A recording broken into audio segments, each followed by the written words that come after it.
Protect your DNA. BioPQQ can promote formation of new mitochondria. Infowarsstore.com.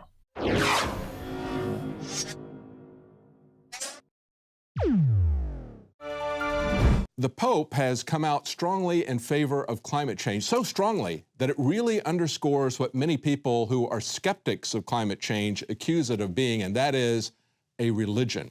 We see from The Guardian, they say Pope Francis's edict on climate change will anger deniers. See there, right there, that's the religious terms, deniers. Let me confess to you that I am a global warming infidel. I don't believe it. The data doesn't support it. And we have seen people who do believe it, who teach it as if it was a religion, who get so angry as if you had blasphemed their God. They will go in and mess with the data to hide the decline, quote unquote. That was in the emails from ClimateGate 1. And then, of course, we had another large number of documents in ClimateGate 2 a couple of years later, 5,000 emails that showed that they were working to cook the books, to hide the decline, to hide the fact that there hasn't been any global warming, that their models are not correct. But now we're moving on just in blind faith to accept this. And this is what the Pope is going to do. They say he's going to publish a rare encyclical on climate change. He's going to urge all Catholics to take action.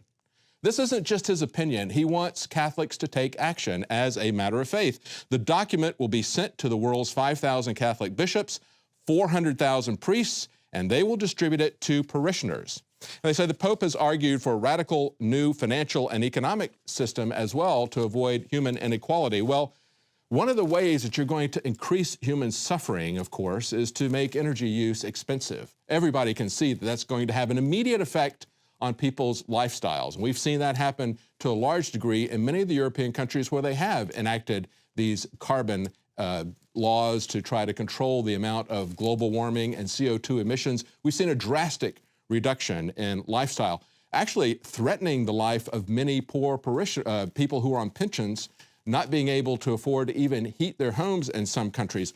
But it goes beyond that. This is truly a kind of religion. Look at this report from Climate Progress, someone who would support the Pope's move here. They say Pope Francis is expected to instruct 1 billion Catholics to act on climate change. And the way they point this out, they say that he's going to tell them that acting on climate change is essential to the faith. See, that's what an encyclical does. An encyclical is sent out to essentially, most cases, it's there to stop a dispute on theological issues. But of course, this is going to stop a dispute on political and scientific issues. Why is he getting involved in this? Why is he treating it like a sin? That's what carbon taxes are, essentially. It's kind of a penance. When we look at carbon credits, that's very much like the indulgences of the Middle Ages, where people would pay in advance so they could indulge in a sin. And if you think that I'm exaggerating that it's a sin, that they're going to treat it that way, it was just earlier this year that this Pope told a massive crowd in Rome, if we destroy creation, creation will destroy us, and he has called the destruction of the rainforest a, quote, sin. He's casting this in religious terms yet again, and that's the way we've seen the scientists sell it. They've gone further to say that Catholic bishops on every continent have called for, quote, an end to the fossil fuel era.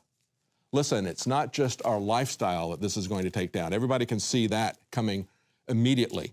It is also highly correlated, that is cheap energy, is highly correlated to life expectancy.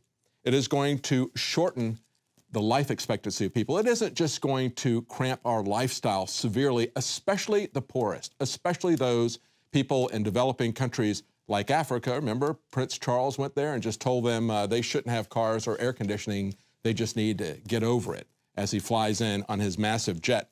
Well, stay with us when we come back. We've got some evidence of how the government is using a divide and conquer strategy in the race war that they're trying to build. And we're also going to look at an example from 100 years ago about how we can overcome that divide and conquer strategy. Stay with us. We'll be right back.